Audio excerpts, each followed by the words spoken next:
तो चलिए आज मैं आपको एक बहुत ही मनमोहक, बहुत ही सुंदर कथा सुनाती हूँ जगन्नाथ जी की।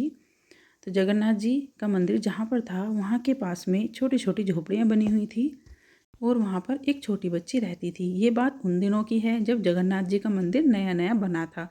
तो वो छोटी बच्ची हर रोज़ जगन्नाथ जी के दर्शन के लिए जाती और भोग के लिए खिचड़ी लेके जाती, क्योंकि उनके यहाँ पे सभी लोग खिचड़ी ही खाते थे, तो वहाँ पे खिचड़ी का ही भोग लगाया जाता था।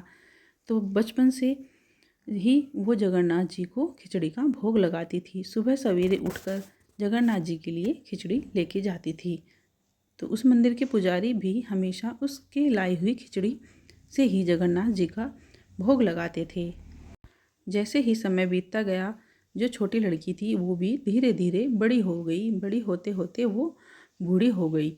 वो हर रोज़ मंदिर आती और खिचड़ी का भोग लगाती।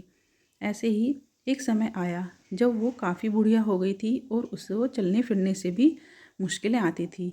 तो एक दिन वो मंदिर गई और मंदिर में जाकर जगन्नाथ जी भगवान जी के सामने हाथ जोड़कर बोली कि हे प्रभु, अब मैं आपके मंदिर में आने के योग्य नहीं हूँ, आ नहीं सकती, क्योंकि मेरे पैरों से अब चला नहीं जाता, मैं वृद्धा हो चुकी हूँ।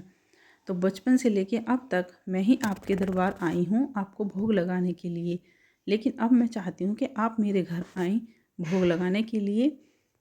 अब से मैं नहीं आऊँगी, आप मेरे घर आएंगे खिचड़ी का भोग लगाने के लिए। और वो बुढ़िया माई कहकर अपने घर को चली गई। अगले दिन जैसे ही उसने खिचड़ी बनाई, एक छोटा सा बालक, बहुत ही सुंदर स्वरूप उसका, वो खिचड़ी बनने के समय पर बुढ़िया माई के घर पहुंच गया। और जैसे ही खिचड़ी बनती वैसे ही बुढ़िया माई अपने हाथों से उसे खिलाती और बोलती, आ गया लल्ला भोग लगाने के लिए, ले खिचड़ी तैयार है, तू भोग लगा ले। तो बनते ही बुढ़िया माई अपने हाथों से उस लल्ला को भोग लगाती। ऐसे ही हर रोज़ बीतते गए। कुछ दिनों बाद एक दिन मंदिर के पुजारी जी ने सोचा कि बहुत दिन हो गए बुढ़िया नहीं आई भोग लगाने के लिए, चलो घूमते फिरते चलता हूँ उसके घर, पूछ के तो आता हूँ कि क्या बात है, क्यों नहीं आ रही है आजकल। तो पंडित जी बुढ़िया माई के घर गए और बोले, बुढ़िया माई कहाँ रहती है तू आजकल, भोग लगाने के लिए नहीं आती। तो बुढ़िया माई बोली कि मैं भोग लगाने के लिए अब नहीं जाती, बल्कि कृष्ण भगवान जी यानी कि जो हमारे जगन्नाथ जी हैं वो ही मेरे घर आते हैं भोग के लिए।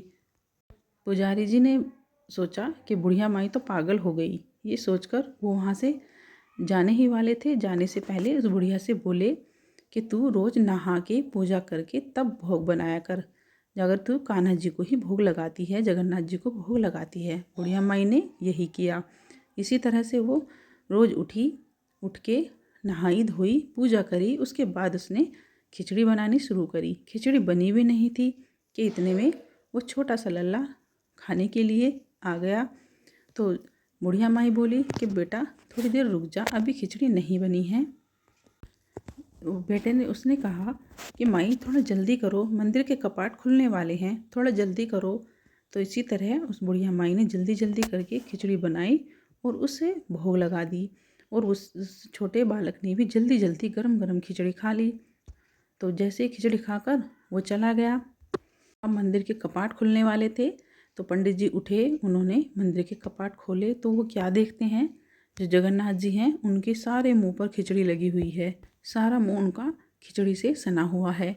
तो पुजारी जी ने अपने हाथों से जगन्नाथ जी का जो मुंह है वो साफ़ किया। तो पुजारी जी का हाथ जल गया, क्योंकि गरम गरम खिचड़ी खा के जो आए थे बुढ़िया माई के घर से। तो इसीलिए उन पुजारी जी को बहुत आश्चर्य हुआ और तभी पुजारी जी को नींद आ गई। और जब उनको नींद आई तो जगन्नाथ जी उनके सपने में आकर बोले, क्यों जल गया ना हाथ, तो तू सोच जब तेरा हाथ इतना जला है तो मेरा मुंह कितना जला होगा गरम गरम खिचड़ी खा के। तो पंडित जी होते बहुत रोए और उनसे हाथ जोड़कर माफ़ी मांगी। जय जगन्नाथ जी महाराज।